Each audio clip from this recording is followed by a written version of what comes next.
We have 3 separate apartments in one big house, but they're all connected on the inside.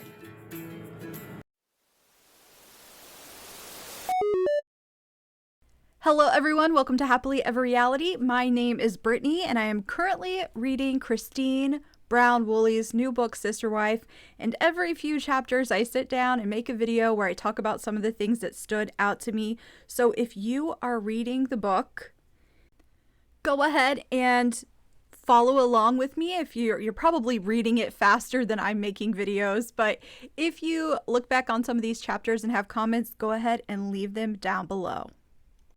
One of the first things I noticed was in chapter 6, which is titled I Associated Them with Pain, was she starts the chapter out talking about Mary.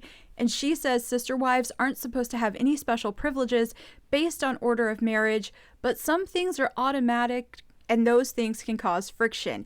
And she brings up that Mary was the first wife, had the easiest wedding. She says big dress, big cake, dancing, photos that don't include extra wives. The reason that stands out to me is because I often focus on Robin. You know, Christine wanted all of that stuff. She wanted a fairy tale romance, the wedding, all of the romantic gestures, and she just didn't get it. And we know Christine was disappointed by that. I always thought when Robin entered the family, you know, it triggered all of those feelings to come back up. And I'm sure it did, but I never really thought about the fact that when Christine married Cody, she could see the wedding photos. She knew what Mary got. So there were probably already other feelings going on when it came to the wedding, knowing that Mary got more of the fairy tale than she did.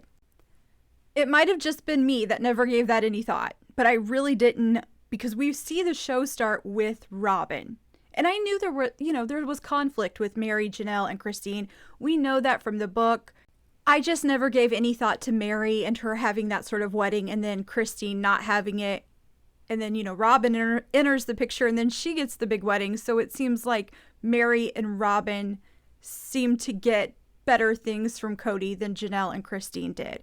But we know that Janelle didn't really value that stuff. So it wasn't as big of a deal to her as it was to Christine. We know from chapter 5 that Cody wasn't great with intimacy right away. Their honeymoon, their wedding night, it wasn't good for Christine. We find out that continued. Christine moves into the trailer with them. She's living with them. She hears what happens when he is with the other wives. She says that she can hear that they talk. There's more playfulness. There's more intimacy. Things are better when he is with them.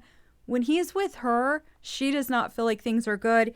And then she brings up the garments and wearing clothes. She says she felt like he wanted her to be covered.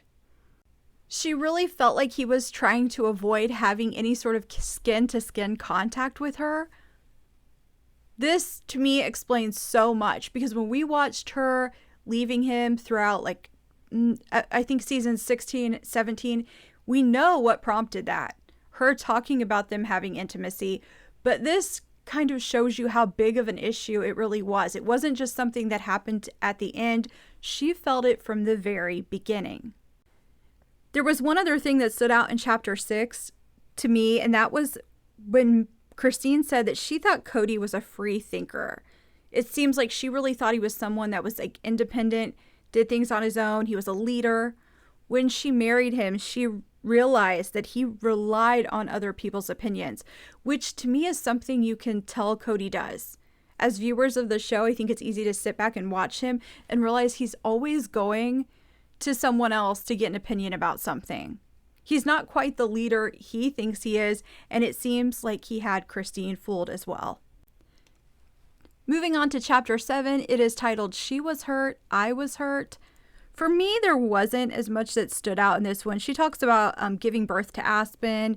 She talked about Cody going to get her a ring, because when he had given her that Claudia ring during the engagement, but he didn't have a wedding band for her. So he went and got a wedding band for her. He wanted her to have it before her first prenatal appointment for Aspen. So she did get another ring. But to me, this chapter, there wasn't anything too surprising. She just shares some stuff about giving birth to Aspen. She also talks about her mom. When she was giving birth, they do the home births. Her grandma was there as well as a midwife, but she was struggling. Christine was, so her grandma called her mom because her mom had assisted with more births. But Christine didn't want her mom there because they still had a lot of issues. The next day after she had Aspen, she called her mom. And then her mom came over, and it seems like that was really a moment where Christine was able to forgive her mom for leaving the church, leaving her dad. As you read further in the book in the next 2 chapters, you can tell they're still not super close, but it seemed to be a turning point for her and her mom. As I'm reading, I'm writing down notes that I want to talk about in this video. What's interesting is chapter 7 hardly has anything, but chapter 8 has so many things that I was surprised by, or things I thought would be worth mentioning. But if I really just had to summarize it for you guys, what I would say is chapter 8 is when we realize just how unstable this family is. I mean, all of the wives are having babies. They're moving around a lot. They're tired of moving. During this part, or in this chapter, Christine mentions that during a trip with Cody, he says he realized he was in love with her. They'd been married 4 years at that point. They're also considering bringing in a 4th wife. There's like a 19-year-old that expressed interest in joining the family. And you know what? Bless her mother's heart. Her mom called her grandpa, who was still involved with the church and was the person who would need to approve the 19-year-old and Cody courting. Her mom called the grandpa and said, they don't have any money. And then the grandpa basically told Cody he wasn't taking care of the wives he had. He didn't need another wife. I'm like, you know what, Christine? You didn't realize it at the time, but your mom was right. Your mom was probably right about all of it. Like, all of it. So her mom has made sure that didn't happen, but they were willing to do it. They're moving around all the time and have no money. But according to Christine, they thought it would be a good idea to have a 4th wife. They were all about it. They were still younger. They were having babies, bringing in a 4th wife. She would have been, or possibly near their age, close to it, having babies along with them. They were okay with it. So she said 1998, they moved into a 3-bedroom ranch.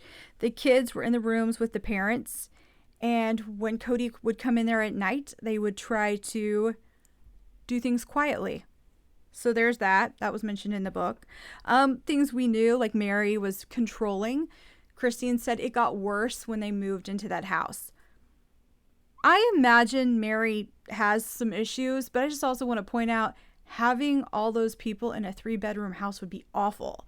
Like, if you already have some issues with noise and cleanliness, just imagine that many people crammed into a house. The one thing you pick up on with Christine is that she will take a lot of different things and sort of put them all on her plate. Where Janelle was going out of the house and working, and that was her main focus, Christine was homeschooling the kids, working part-time at a museum, working 1 night a week at Walmart, and also she had a paper route.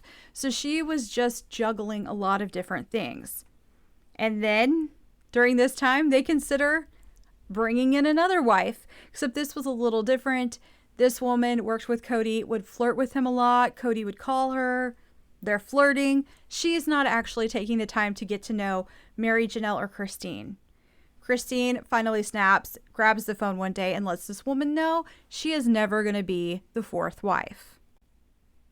To me, this just feels like so much. When you're reading this, knowing that they're not getting along, Mary's controlling, Janelle and Mary have issues, eventually Janelle moves out, Christine's working a million different jobs, trying to homeschool the kids, they're struggling with money.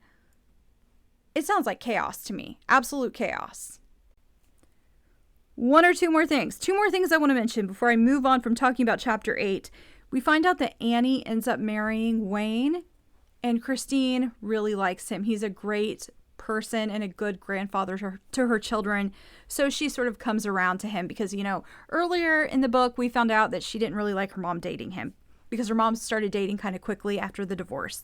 But she comes around to Wayne. She likes him. One more thing. Oh, okay. Easter. Let's talk about Easter. Janelle and Cody had done some research and decided not to celebrate the holidays they were used to celebrating anymore. Christine says there was the decision to no longer celebrate Easter. They instead celebrated Passover. This makes her sad. Of course, at this point in the book, Robin has not entered the picture. We know things are going to change with Robin. So I feel like Christine is sort of setting us up by pointing out that she felt sad that they weren't going to celebrate Easter, but that didn't matter. No one cared that it made her sad. They still weren't going to do it. I feel like we're being set up for a Robin story later in the book. The last chapter I'm going to talk about is titled It Was a Bummer. It's chapter 9. We find out they're moving again, and no one is happy about it. Christine is not happy about this move. They've been moving around a lot, but they all agree if they go to Utah, the kids will go to a school that is ran by their church. So there's going to be a school for them to go to where there's other children in polygamous families. So this is very appealing to Christine. So they go there, they move to Utah. Janelle has not been living with them. She joins them again in this house. We all know this house. It was a good house for them if they were going to live in a house, that size. I just want to point out, this is one of those situations where to me, looking at that house, having it split up the way it was sounded good. But then when you realize how many people are living in it, then I'm like, I don't know. They were going to need something really, really, really big for all those kids to have enough space. They couldn't afford that. Truthfully, the cul-de-sac was probably the best situation if they didn't want to live together. But the house in Lehigh probably was better than what they had been in prior, if that makes sense. When they're living in this house, Mary has all sorts of rules for the kids, right? Again, we've heard this about Mary. Mary admits it when you read the first book. She says she has lots of rules. She likes things orderly. She likes things very clean. That's who she is. So she is making all sorts of rules in this house. But she doesn't seem to have any rules that apply to her. So one of the things that Christine says Mary would do was play country music really, really loud. So loud that you could hear it throughout the house. Even if you were trying to have quiet time with your kids, even if your kids were napping, she would do it. So she had rules for other people, but didn't seem to make rules for herself. So I actually decided to stop at chapter 9 and come and make this video because I was really surprised by the part of the book where Christine talks about her relationship with Mary. We know that Mary is controlling. We know that Mary is much more into discipline and structure than Christine is. Christine is more laid back. They talk about that in the book. We know it from the show. No denying it. But we've always known something happened, right? Christine says that Mary would often say rude things about her in front of other people. And it made her feel bad. And it just crossed a line where she didn't want to have a relationship with her because she couldn't trust her. Okay, that makes sense. Very rude, Mary. That is not a nice thing to do. But what I never, what we didn't know was what happened with Mary and McKelty, because we know there was something. This surprised me. This was not the story I expected. If you haven't read it, you should read it, but I'm going to summarize it a little bit. Basically, Leon and McKelty, when they're little girls, go into a store. McKelty doesn't have enough money. The cashier recognizes McKelty, offers her some change. Leon goes home and tells Mary. Right there, I'm already like, was she just telling her like a little girl might do? Like a little girl might go home and be like, oh, so-and-so didn't have enough change, but the cashier gave her some. Did Leon just go home and share the story? Or did Leon go home and say, Mom, McKelty was so embarrassing. She didn't have enough money and she let the cashier give it to her. Like, was it tattletelling or was it just sharing the story? We don't know. I don't even know that Christine knows, but I'm kind of interested. I would like to know how it all went down.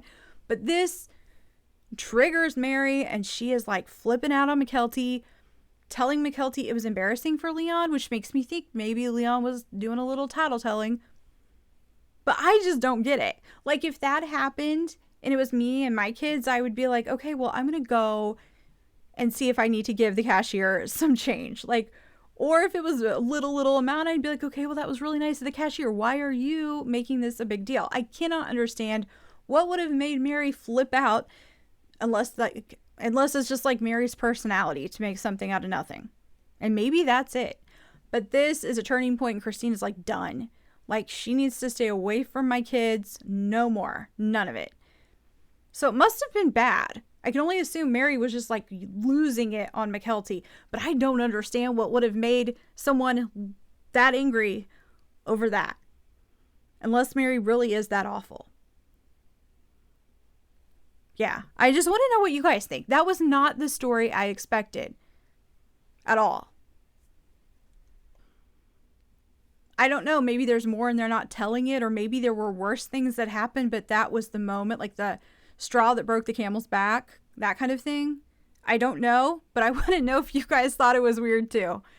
Yeah, that is it. So I stopped there because I was like, I'm going to go to the internet. I'm going to probably have to go TikTok this and see, like, I don't make TikTok videos, but like look on TikTok because I want to know what other people thought of that. I just expected a little something different. That's it. But you guys can let me know down in the comments what you thought. If you haven't already, I hope you will click like and subscribe and come back here to Happily Ever Reality.